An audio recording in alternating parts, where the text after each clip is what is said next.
there, it's Anonymous Tea, where we spill the tea anonymously. Hello, hello, hello, hello, hello, everyone. Hello, YouTubers. Hope you guys are all having an amazing day today, sending good vibes, sending positivity, sending blessings, and good energy to each and every single one of you. Thank you so much for tuning in.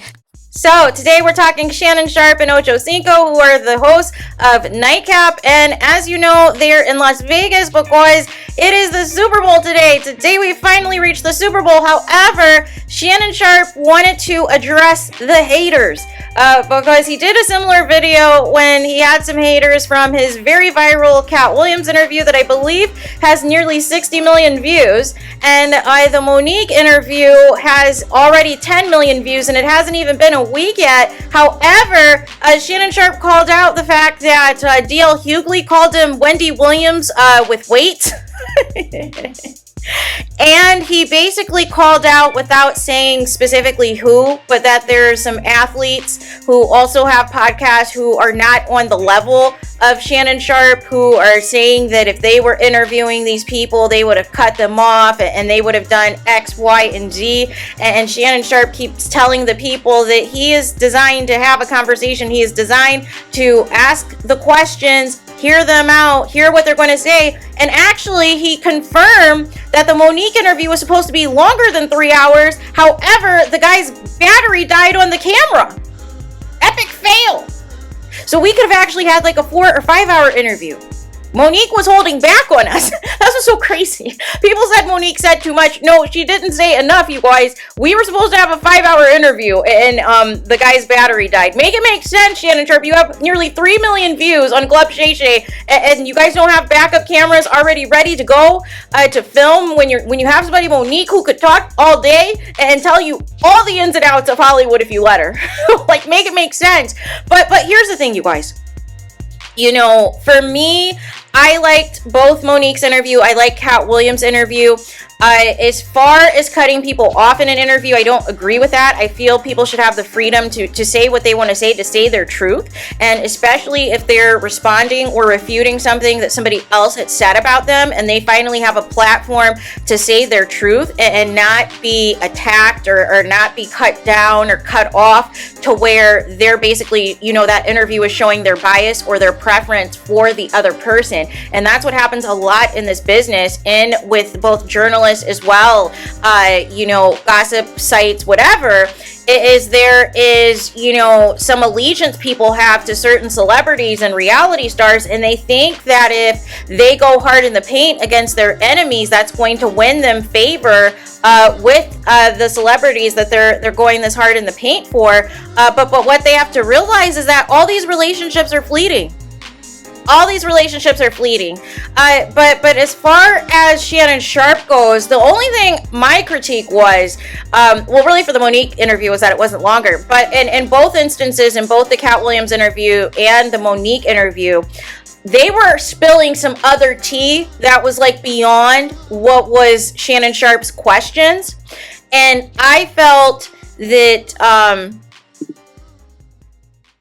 Shannon Sharpe could have expounded on and got more tea and got more information from some of the gems that Cat Williams and Monique was just revealing unprovoked. I felt that there was a missed opportunity there to just get some other tea that was beyond the questions that Shannon had prepared. However, as far as everything else goes, this is what we want to see in a lot of these interviews. A lot of these interviews with your faves, especially on these network channels, is they're very sanitized. They're very sanitized. They're very cookie cutter. There's only certain questions that are asked. They hardly ever ask the difficult questions unless it is somebody who is in the midst of a scandal and trying to clear their name or what have you. Then they go in and ask all the questions the people want to know. But otherwise, it is a very sanitized field right now to where people are only going to ask certain questions.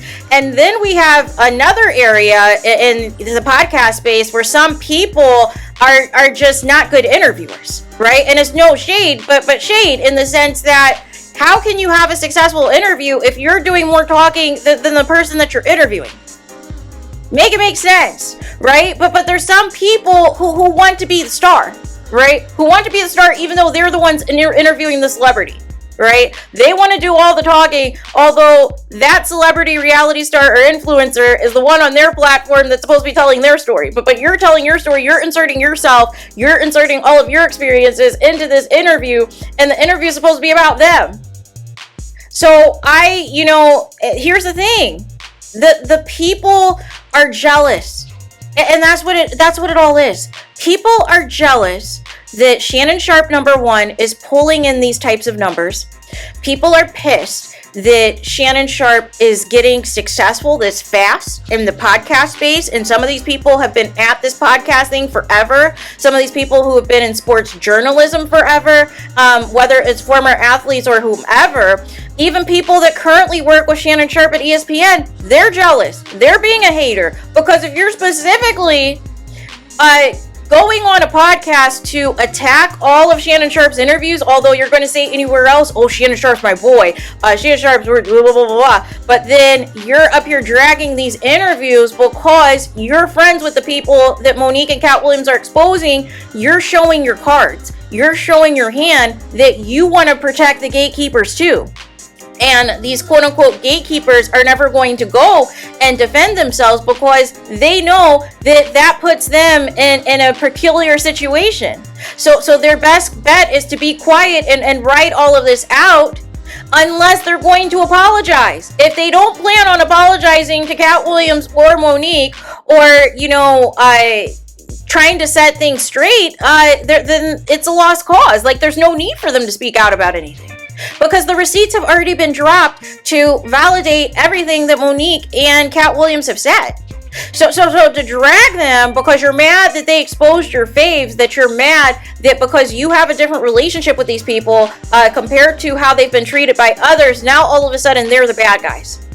But they're directly telling you that their careers have been negatively impacted by being called a drug addict, by being called difficult to work with, and missing out on millions of dollars in opportunities because having that label can deter people away from you, and it's already hard enough being black in this industry and in this business, and really in any business, but specifically in Hollywood. Trying to make a name for yourself and trying to get opportunities. And one negative thing about you, one negative rumor spread about you can kill a career, can derail a career. And it can have people till this day repeating the same rumors about you that you know are not true. But because, people with more money, people with more influence have that power to blackball you, have that power to limit you on how much you can talk and what you can talk about. That is why, this is refreshing to see in 2024 interviews like Monique and Cat Williams. But really the root of it, the people that I've seen that are hating on, Shannon Sharpe, it's really due to the fact that they're jealous of him. That's what it is. They're jealous that they cannot get this type of traction on their platforms. I mean, let's keep it a buck. Even if you don't like Shannon Sharpe or even like some of the people that he interviews, you are going to get something out of the Club Shay Shay experience. You are going to get something new that you didn't know about any of these people that has that opportunity to, let their hair down and really relax and tell their truth. And I don't know if it's the alcohol or if it's the chair or if it's the ambiance or if it's Shannon Sharpe, or maybe a combination of it all. But they're revealing things that they would never reveal on your podcast or on your network show. And that's why you're in your feelings. But the gag is too, you wouldn't even have Cat Williams or Monique on your platforms anyways, especially if you are personal friends with Tyler Perry, personal friends with Oprah, personal friends with Kevin Hart. You're not going to ever have Cat Williams or Monique on your platform. Because if you did, you knew that you were going to grill them, and it's no longer an interview. It's going to be a setup. It's going to be an attack. And trying to cut them down and belittle them for exposing the industry. So it's just funny to me that these people have so much to say. Cat Williams and Monique are breaking so many records and are bringing in so much money and so much streams for Shannon Sharpe, and his subscribers shot up. And here come all these haters that are now professional critiques and now are journalism experts and are experts in this space to tell Shannon Sharpe what he should and shouldn't be doing, but clearly what he is doing is turning out to be successful for him. Clearly his approach, and he said from the start, he's not a journalist. He's not here, to do a standard interview that you're going to see everywhere else. He is here to have a conversation. He is here to ask certain questions to get more information about it. And if certain people are on there in response to a previous guest or something else that was false about them out in the media, that is their platform to tell their truth. So why is Shannon Sharpe going to come back and say, oh, you're a liar? Or, oh, I'm friends with Kevin Carter. That's not true. And interrupt like that. Because that's what happened on the Willie D thing with Cat Williams on his interview with Willie D Live. Was the interview went left a couple of times when Willie D Live is trying to facilitate a conversation, like some type of reconciliation with another comedian that Cat Williams had beef with, and Cat Williams is telling his truth, telling his perspective of how he was treated, and Willie D Live is like, oh, no, this is a personal friend. I can get him on the phone right now. We can have this out. No. That's not the move. That's not what this is about. This is about Cat Williams telling his side of the story as to why there is beef, and the fact that your quote-unquote personal friend has put out a false narrative, has put out, some false information that was damaging to him, that he feels this is his platform to respond. But you interjecting, saying that this is your personal friend, you have his cell phone number, and that you can call him right now and facilitate a reconciliation, that's taking away from what Cat Williams is trying to convey to you. And trying to tell his part, and you're cutting him down just for the sake of wanting everybody to keep the peace. But you have to realize not everybody is going to, reconcile on your accord. Everybody is not going to get along or like each other just because you are personal friends with them. And that's what some of these people don't understand. And the other side of this too is that some of these people are not allowed to interview the way Shannon Sharpe is interviewing. Some of these people work for the same machines that are, causing all this havoc and wanting people to do certain things for change, doing something strange for change. So they don't have the autonomy that Shannon Sharpe has on his platform on Club Shay Shay to go there with these people, to allow these people to just say whatever they want. And there's no restrictions. There's no topic that is off limits, and they could just go in. Even if it's something that's negatively impacted them, maybe it's a high-profile relationship or something, or some type of scandal that's in the news, they will talk about it all. And Shannon Sharpe gives them the space if they want to, say anything about it or not. And 9 times out of 10, they pretty much answer everything Shannon Sharpe asks them. And then, like I said, they spill additional tea on top of it that Shannon Sharpe didn't even ask them to. But the only critique I would have on that is to get more tea out of that. Get more tea out of the additional tea that they are spilling. That was some valuable information. But Shannon Sharpe, he was just so engrossed in eating everything up that he's trying to redirect things back and ask questions again and all that stuff.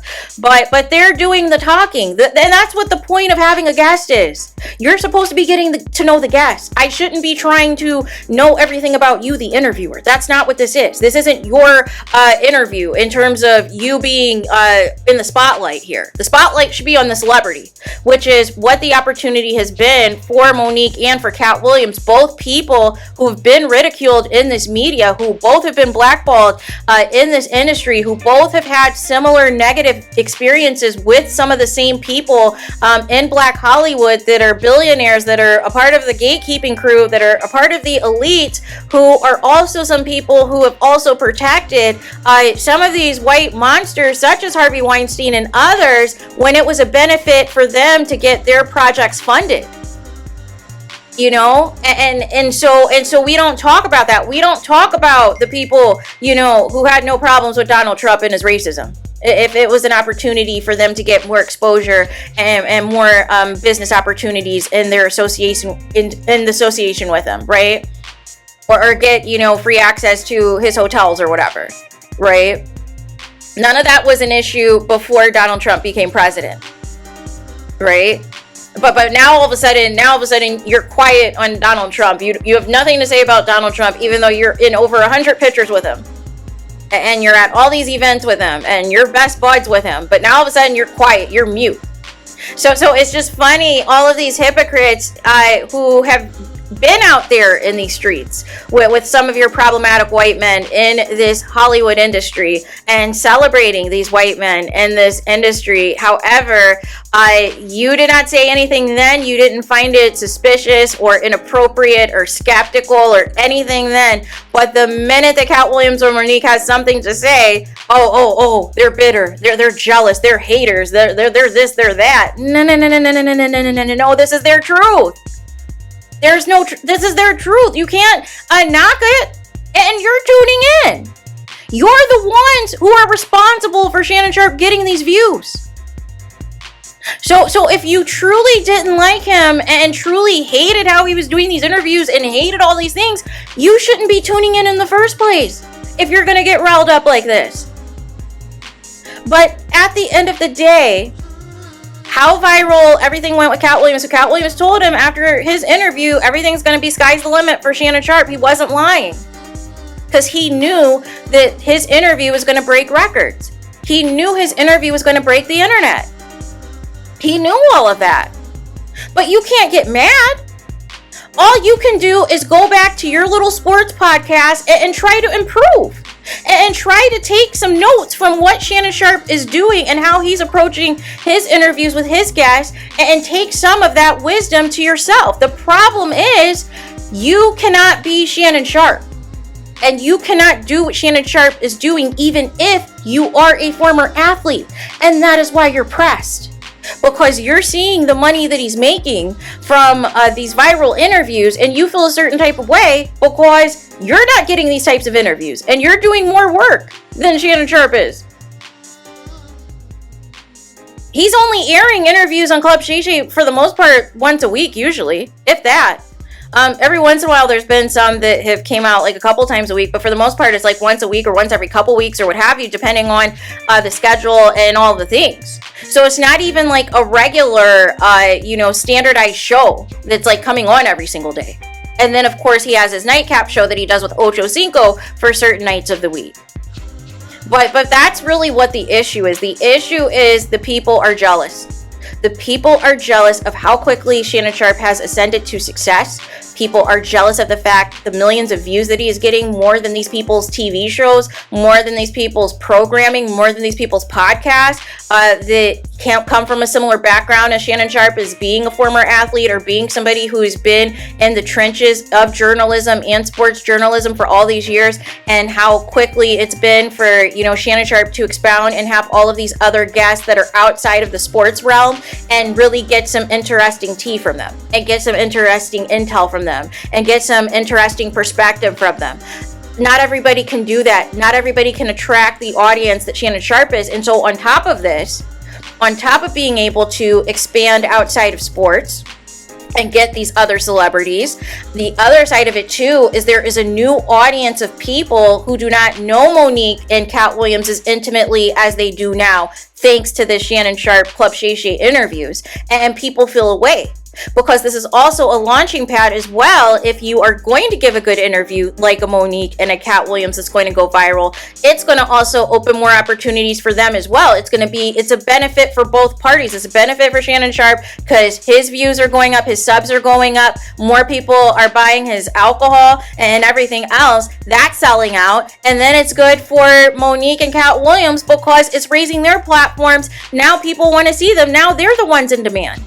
And then the people that they didn't talk about that are in the comedy space, they want to eat off of this too. So then they're going on random podcasts. People that we never heard of, people that they didn't even mention in the interviews are going off in the podcast trying to be a hater, but saying Cat Williams and Monique's name for clout. So it's all, everybody's pressed. But here's the thing, you guys. Everybody, like I said, I always say this. Everybody can have a seat at the table. Everybody can eat. Everybody can have successful. The problem is too many people are jealous of each other. Too many people are comparing themselves against other people and saying, oh, I would have done this or they should have done that and everything else, and trying to come down on somebody who's more successful than you. Make it make sense.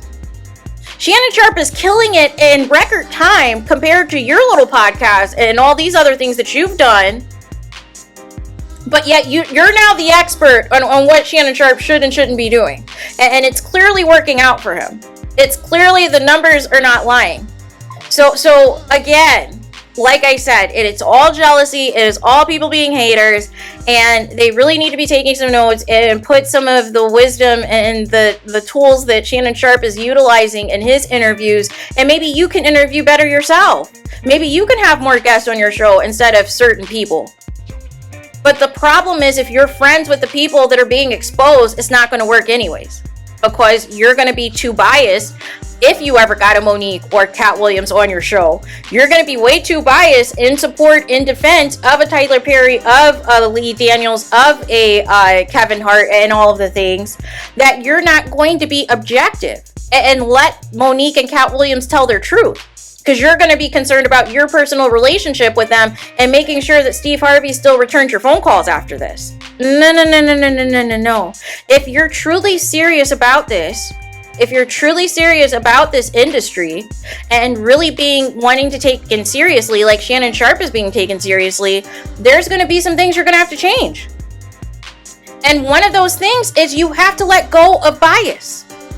And you have to let go of whatever personal relationships you have behind the scenes with people and really give whoever you are interviewing, whoever you are giving an opportunity to come on your platform to tell their truth. And that's the problem, is they're never going to get the guests that Shannon Sharpe is going to get, number one.